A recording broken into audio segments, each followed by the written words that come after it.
వరలక్ష్మి వ్రతం అని చెప్పేసి గుడ్డి మల్కాపూర్లోని పూల షాప్కి వచ్చానండి.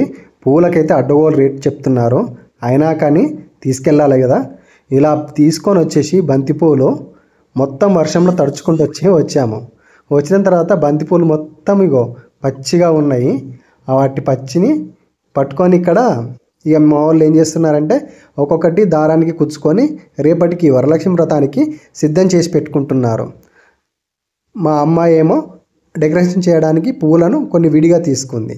ఇవన్నీ పువ్వులు ఒక మాల కుచ్చి పెట్టుకొని రేపడు డెకరేషన్ చేసుకోవడానికి అమ్మవారి దగ్గర పెట్టుకోవడానికి ఇలా మాలగా కుచ్చుకొని పెట్టుకున్నారు. దాని తర్వాత ఇక పూజ గదికి పూజ సామానంతా నీట్గా శుభ్రం చేసుకొని అక్కడ మొత్తం ఆరబెట్టుకుంటున్నట్టు. రేపు మళ్ళీ పూజ దగ్గర యూజ్ చేసుకోవాలి కదా. రేపు పొద్దున్నే పూజ చేసుకోవడానికి ఇవన్నీ అక్కడికి సమకూర్చుకోవాలి కాబట్టి ఇప్పుడే క్లీన్ చేసి పెట్టుకున్నది. రేపు దేవునికి పిండి వంటలు పెట్టాలి కాబట్టి రాత్రికే పిండి అనేది ఇట్లా బెల్లము ఉండలు చేసుకొని పెట్టుకున్నది. శనగలు వ్రతం దగ్గర పెడతారు కాబట్టి ఇప్పుడే నానబెట్టుకున్నాం అన్నట్టు. నైటే నానబెట్టి రేపటి పొద్దుగాల వరకు జర మంచిగా ఉంటాయి కాబట్టి ఇక తెల్లారు లేచిన తర్వాత పొంగలి చేస్తుంది మా మిస్సెస్. లేచిన తర్వాత పొంగలి తయారు చేసింది బెల్లంతోని. చాలా బాగుంది, బాగా చేసింది. ఆ అమ్మవారికి ప్రసాదంగా అక్కడ పెడతారు కదా, అది పొంగల్ అన్నట్టు. మీరు ఎంతమంది వరలక్ష్మి వ్రతాన్ని చేసుకుంటారో కింద కామెంట్ బాక్స్లో కామెంట్ చేయండి. అందరికీ వరలక్ష్మి వ్రతం శుభాకాంక్షలు. ఇలా తర్వాత అన్ని పిండి వంటలు సిద్ధం చేసుకొని ఇక్కడ రెడీ చేసి పెట్టుకున్నారు. పులిహోర, అక్కడ శనగలు, ఇక్కడ వడలు, అదేవిధంగా పూర్ణాలు మనకు బెల్లంతో చేస్తారన్నట్టు. అలా చేసి పెట్టుకున్న తర్వాత ఇప్పుడు అమ్మవారికి పూజకు కావాల్సిన సామాగ్రి అంతా ఇక్కడ బంతిపూలతో మొత్తం డెకరేషన్ చేసుకున్నాము. అక్కడ సామాగ్రి అమ్మవారిని అక్కడ కూర్చునబెట్టడానికి ఒక టేబుల్ వేసేసి ఈ మొత్తం రెడీ చేయడానికి చేస్తున్నాం అన్నట్టు. ఇప్పుడు ఈ కిటికీకి మొత్తము తోరణాలు ఇట్లా బంతిపూలు తీసుకొచ్చాం కదా, అవి కట్టాము. ముంగడ టేబుల్ వేసి ఆ టేబుల్ మీద మా దగ్గర చిల్లర చాలా జమ చేసుకున్నామండి. అక్కడ చిల్లర మొత్తం పూసి అక్కడ అమ్మవారి ఫోటో తీసుకొచ్చి ఆ చిల్లరలో అంటే చిల్లర నాణాలు ఉంటాయి కదా, నాణాల మధ్య పెట్టాము.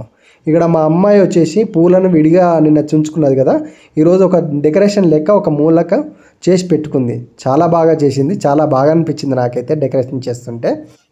ఆ పూలన్నీ మంచిగా కలర్గా పెట్టడము. ఇక్కడ మీకు ఎలా అనిపించింది? అమ్మవారిని అక్కడ రూపాల మధ్య అంటే చిల్లర మధ్య పెట్టి ఇట్లా పూలు పండ్లు అన్నీ సమకూర్చుకున్నాము. దేవత దగ్గర అన్నీ రెడీ పెట్టుకొని ఇక పూజకు ఏర్పాటు చేసుకున్నాము. ఇప్పుడు మా ఇంటూ డెకరేషన్ ముంగట గుమ్మంకో బంతిపూలు కట్టుకొని ఇలా డెకరేషన్ చేసుకొని ఇలా మా ఇల్లు ఎలా ఉందనేది మీకు చూపిస్తున్నాం అన్నట్టు. మీకు ఎలా అనిపించిందో కింద కామెంట్ బాక్స్లో అయితే కామెంట్ చేయండి. ఇక్కడ చిన్నగా డెకరేషన్ చేసి అక్కడ కృష్ణుడు, రాధాకృష్ణుడు అక్కడ ఒక విగ్రహం పెట్టుకున్నాము, చూడడానికి బాగుంటుందని చెప్పేసి. అదేవిధంగా అట్లే మళ్ళీ ముందుకెళ్తే అక్కడ దేవుంది వ్రతం పెట్టుకున్నాము. ఇక్కడ పూలతోని చాలా బాగా అలంకరించింది మా అమ్మాయి.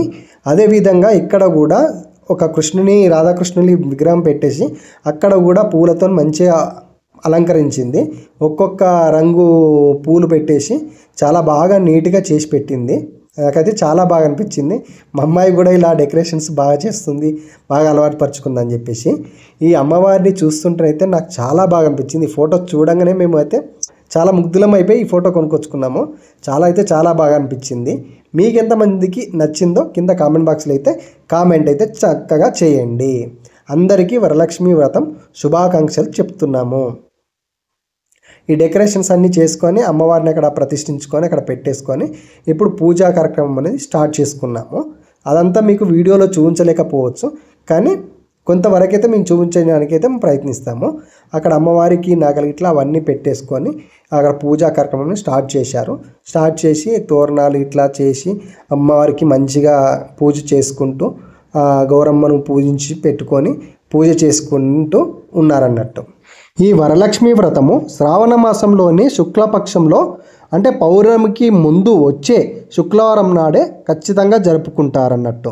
ఇది వరలక్ష్మి వ్రతము. ఎందుకంటే వరలక్ష్మి అనేట దేవత వరాలను సమకూరుస్తుంది, అలాగే వాళ్ళ కోరికలను అదేవిధంగా ధన సంపద ప్రాప్తిని కలిగిస్తుందని అనుకుంటారు. కాబట్టి ఈ వరలక్ష్మి వ్రతాన్ని ఇలా చేసుకుంటారు.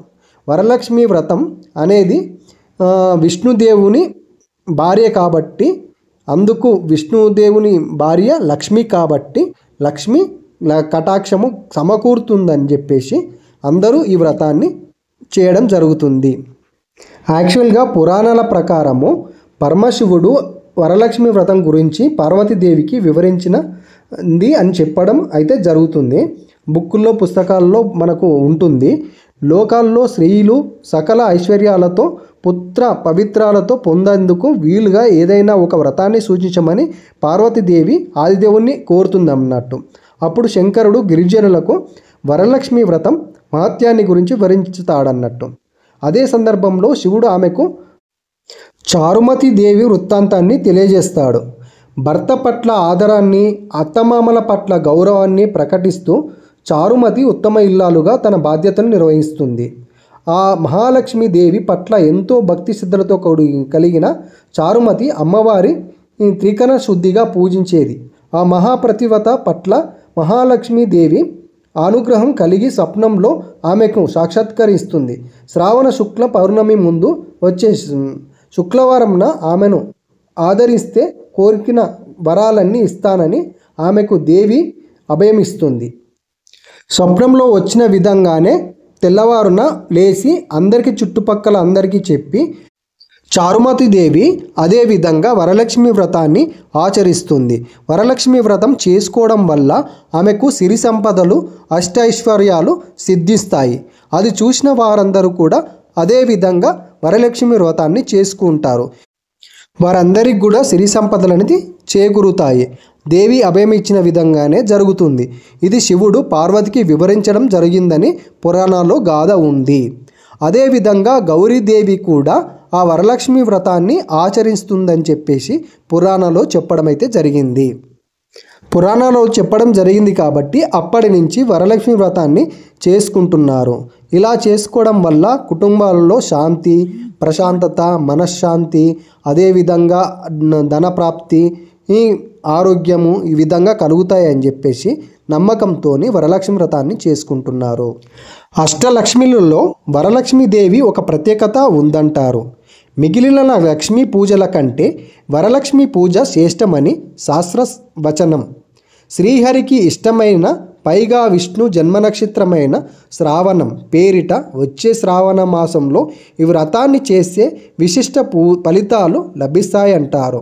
సర్వమంగళ సంప్రాప్తి కోసం, సకల అభిష్టాల కోసం నిత్య సుమంగళిగా తాము వర్ధిల్లాలని పుణ్యశ్రీలు ఈ వ్రతం చేస్తారు. దక్షిణ భారతదేశంలోని వరలక్ష్మి వ్రతం సంప్రదాయాల్లో ఆచారాలు ఎవరు ఏ పద్ధతులు పాటించినా శ్రీ లక్ష్మిని కొలిచే తీరు మాత్రం అందరికీ ఒకటే. సకల శుభకరమైన, సన్మగల, దయా కరుణామయమైన వరలక్ష్మీదేవి పూజ జగద్ రక్షితమైనవని ప్రగాఢ విశ్వాసము. అందరికీ ఆయురాగ్యాలతో ధనప్రాప్తి కలుగుతుంది, ప్రశాంతత, మనశ్శాంతి కలుగుతుందని, ఈ వ్రతాన్ని పుణ్యత్వం వస్తుందని చెప్పేసి ఆడవారు ఎక్కువగా పూజించడం జరుగుతుంది. ఇది వరలక్ష్మి వారి అమ్మవారి గురించి. మీలో ఎంతమంది వరలక్ష్మి వ్రతము ఎంతమంది